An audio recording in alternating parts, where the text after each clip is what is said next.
大家好，我是 Klaus。上一期视频我们讲到关于去年6月份的中印冲突，中国官方终于在时隔8年多的最近公开承认了有4人死亡，并公布了相关的影像。为什么过去了这么久又拿出来宣传呢？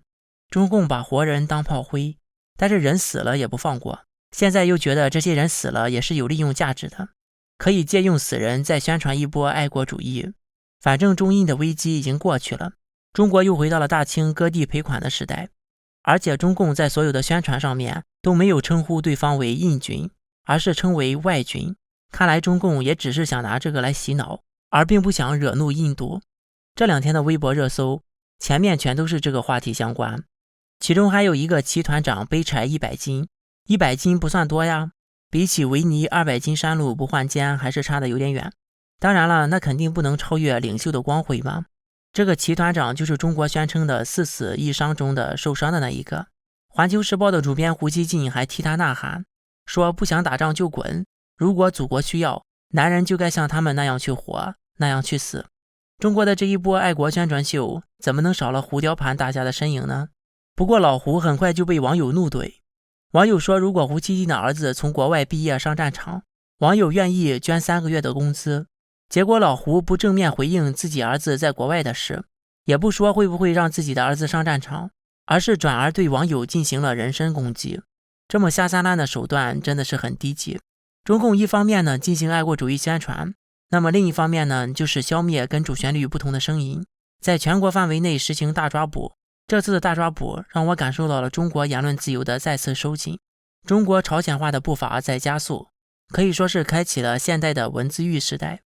首先是我们上一期视频提到的网友蜡笔小球，他对中国官方承认的4人死亡这个数字进行了分析。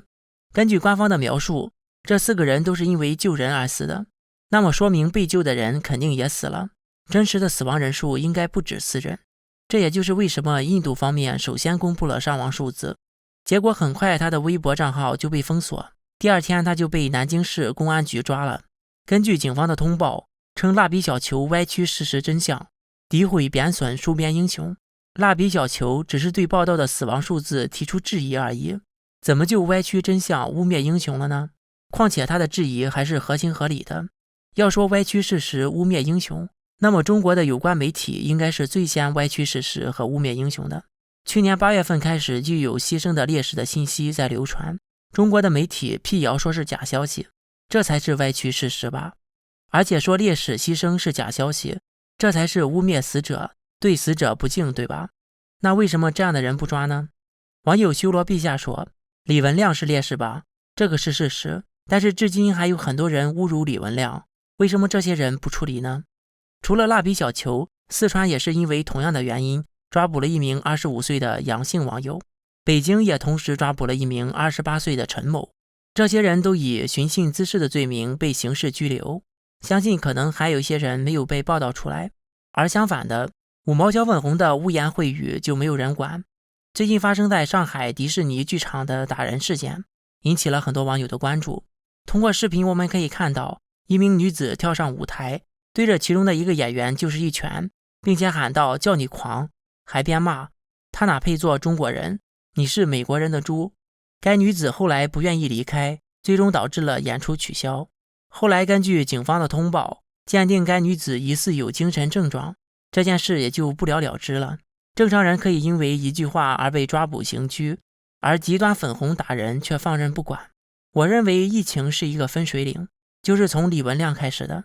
中国大大的收紧了言论自由，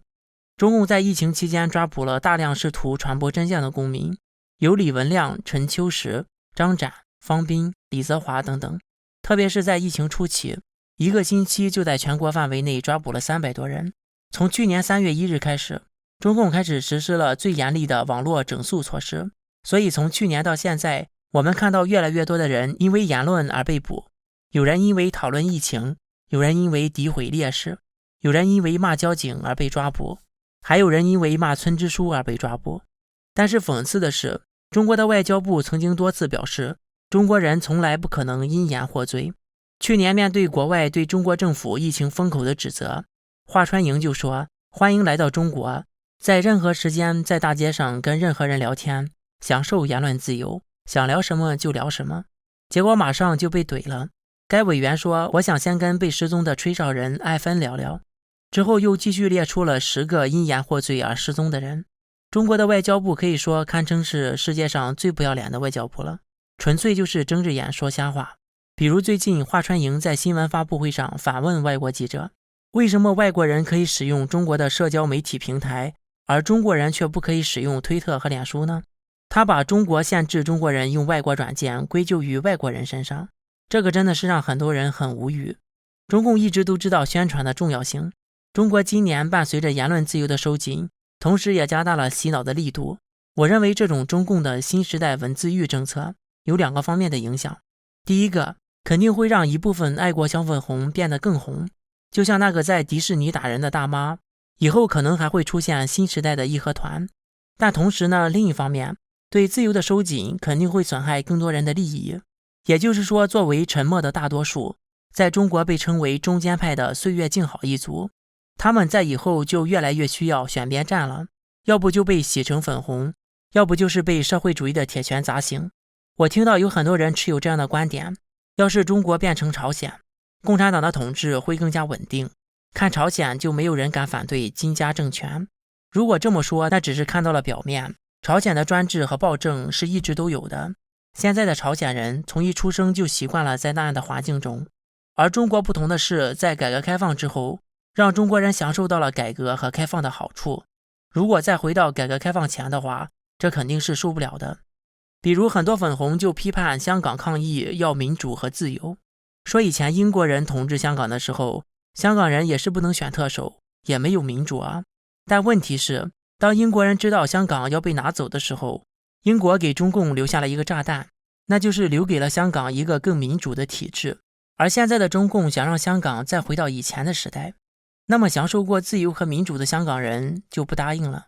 再拿缅甸的例子，以前的缅甸就一直都是军政府统治的，也没有发生过像现在这么大规模的抗议。为什么现在的军政府再把权力要回去的时候，反而人民却不答应了呢？这也是同样的道理。所以如果说中国从来没有改革开放，一直都是闭关锁国，那么中国变成朝鲜是没有问题的。但是习近平要把现在的中国变成朝鲜，我相信中国人民是不会答应的。随着中共的历史倒车，早晚会达到一个临界点，让这个邪恶的政权陷入崩塌的危机。好了，下面进入网友互动环节。上一节目是周末分享会，关于中国干涉缅甸政变，网友王嘉伦说，中共说台湾是中国的，请美国不要干涉内政，但是中共却可以干涉缅甸的内政，标准的双重标准。关于说中国收入2000人民币比美国收入3000美金好的反美教授移居美国，网友风尘秀吉说，陈平教授的意思是我不入地狱谁入地狱，所以他到美国定居了。网友屁孩小说，有没有这位教授的联络方式？我想用20万人民币和他换10万美元。不过好像按照陈平的数学来计算，20万人民币能够跟他换30万美元，而且按照他的说法他还赚了。网友丹尼张说，陈平，我俩兑换好吗？我到美国去替你受罪，你回来替我享受社会主义的优越。好了，本次节目就到这里，感谢点赞、订阅、留言和分享。我是 Klaus， 我们下次再见。